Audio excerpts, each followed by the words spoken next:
Alright, the final boss of the Falsetto Fantasy, Phobetor. For Phobetor, it's a little bit odd to slot him in any of the teams. He would either be in the team with Elif or with Embla, which I think I'm going to try with Embla first. I don't know if this is going to be the best team for him, because only like Fushi and Embla is benefiting from his buffs. Ooh, not bad, 106. 46 million! Wait, this is a 50 million plus team. Looking good so far. 128 million, nice! Second try and already breaking the high score, not bad. It's a 48 million team. Now let's try this team out. I decided to include Shuanpin in the team as well, just for the AP push to Elif, because you need Elif to get a bunch of turns. If this doesn't work, then I'm gonna try to add in Era, because without... Ooh, that's pretty bad, 46 million. Elif only did 8.9 million because we don't have cooldown reduction for Elaine. The sleep uptime on the boss is pretty bad without Sachiko in the team. Okay, 68, 72 million, not bad. Yeah, this team is very inconsistent because we don't have enough cooldown reduction for Elaine. Alright, with Era this time, I have to do this formation right here because I need Era to focus her S2 onto Elif.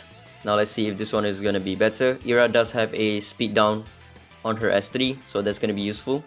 Ooh, okay. Alright, 95 million. So far, it's still better to run him with Embla. I might try him out in Team 1 as well, because then if I run him in Team 1, ooh, not bad. 60, that's a 70 million team, not bad. Because if I run him in Team 1, then my Uran will not miss his sleep. Alright, let's see how this team works. Running him in this team will make sure that my Uran will not miss his sleeps. My best score for this Team 3 currently is 26 million, I think. Ooh, 6 million, 6.8 million, that's pretty bad. 8.8, yeah, this team is crazy when it comes to RNG. I need to land the AP control on the boss with Ggez S1. So far not too good. 17, around 20 million with this team. Alright, I'm trying out Sloan here, but I don't think she's gonna work out that well, because Sloan without R2 Uran, resetting her S3, she's not gonna have the 100% uptime on the Eidetic buff. 107, okay, so far not too bad. 23 million, around 24 million with this team. Sloan doesn't really work that well if you don't have an R2 Uran, especially for Phobetor. The reason why you can still run Sloan in Dark Starlord is because whenever she S3 and kills the 2 adds, it resets her S3. That way she can have 100% uptime on her S3, but without R2 Uran in Phobetor, then you're not going to be able to do that. Yeah, this definitely can be improved, especially my Team 1. This is a lot of RNG with this team. So yeah, these are my relics. Uran on the Relief set. Ggez will be on the Thunder set. Sienna on the Astral set. I wanted to spam the S1 as many times as possible so that my Ggez can proc a Relief set, because I have Haley on the Relief set as well. That's Elif on the Calamity set. Elaine just speedy on the Ocean set. Shuanpin will be on the Harmony set, just a lot of speed. Sachiko, Ocean, and I decided to give her Fiery set as well because she's doing a pretty decent amount of damage, like 1 million damage. Feng Shun on the Thunder set. Xu Yao will be on the Astral set. You don't really need to give him Avatar, but since the third team doesn't have any sleep, having Avatar on all of your units is pretty good. Fushi will be on the Astral set and counter. You still want Ocean Wave on Sakura because she's not a support, so she's not benefiting from the support buff that Lu Shang is giving, the -1 cooldown every single turn they take. Embla will be on the Thunder set and Avatara. And then lastly, this guy will be on the Harmony set and Avatara. Alright, so this is the 128 million run. I'm just gonna skip to Team 3. Okay, Team 1 didn't do too bad, around 18 million. Alright, I counted the amount of times that Elif took a turn, and in this fight, she only took 9 turns, and that's with Shuanpin AP pushing her from 0 to 100% AP. So she couldn't really benefit much from Lu Shang's buff, because the time that you stack up the buffs, the current turns is already around like 20 turns. Now I'm gonna see how many times Embla can take a turn within this fight. Alright, not bad. Embla managed to get to 10 stacks with 30 turns left on the counter. But the problem with this team is I have some issues popping the seeds. I think I might swap out Chu Yao for someone else someone that can follow up with the attacks, because sometimes I'm overlapping with the seed debuff. Like right here, Embla goes in to pop the seed rather than applying a new seed. So that's like an additional 800,000 worth of damage every single time Embla fails to land a new seed. That's another one. Again, this team scores roughly 44 to 50 million. Okay, Yunshan on the Ocean set, so I can spam the speed buff. Let's see how well this does. Okay, 39 million. Alright, so not running Chu Yao means I can't reliably land the disease debuff. Yeah, it's not working. Yeah, I think that's about it. I'm gonna chill with this team for now. It's working very well so far. Let's see how much my total score increased from last week to this week, right? Last week I got a score of 370 million. And then this week I got a 450 million. That's an 80 million increase across all 3 of the bosses. That's insane. Alright, for the final showcase, we're gonna do it in Kronos.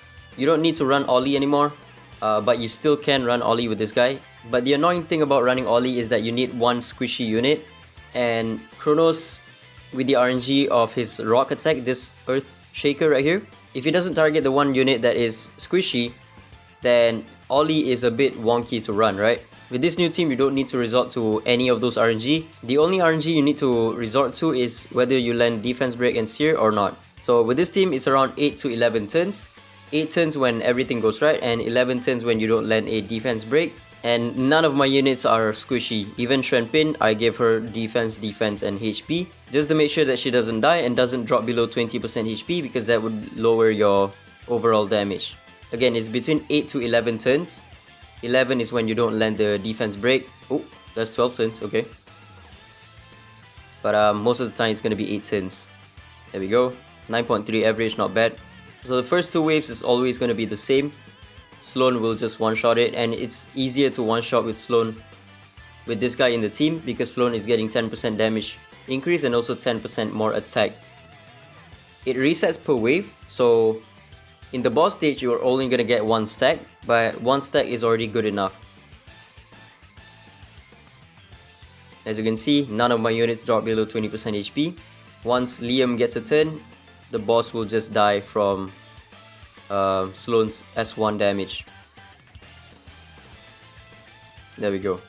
Let's take a look at the 12 turns run. I think this is when I missed both defense break and sear debuff. Yep, missed both defense break and sear debuff, and it's still 12 turns. So it's very good. And when Shuanpin casts her S3, you still have another chance to land a defense break and sear debuff, because she can call Chu Yao for assist. But we didn't get that luck right here. So we ended it with no defense, okay, defense break, but no sear. And we still managed to win. And you don't need R2 Sloan for this to work, because all of your units will be on will set or light set. So the freeze on R0 Sloan will not matter at all. Oh, I did land the defense break, but let's see what happens here. I landed the defense break but not the sear debuff. And oh, I missed the slow debuff, so I didn't get 10 stacks on the boss, so I didn't kill him. And there we go. Yeah, you don't need R2 Sloan because you're on will set on all of your units, so they won't get frozen. R0 Sloan will work just fine. Lu Shang is the only one that isn't on light set, but it doesn't matter because he's not going to take a turn in the ideal run. So yeah, this is the set. She's on thunder set and will, so that she doesn't get stunned from the rock attack.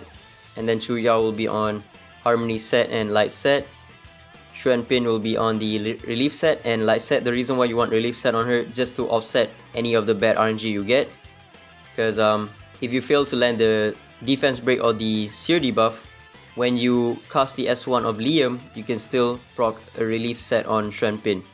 So that way you can still proc a S1 on either one of your allies, right? Liam will be on the astral set again, just to offset the bad RNG that you get.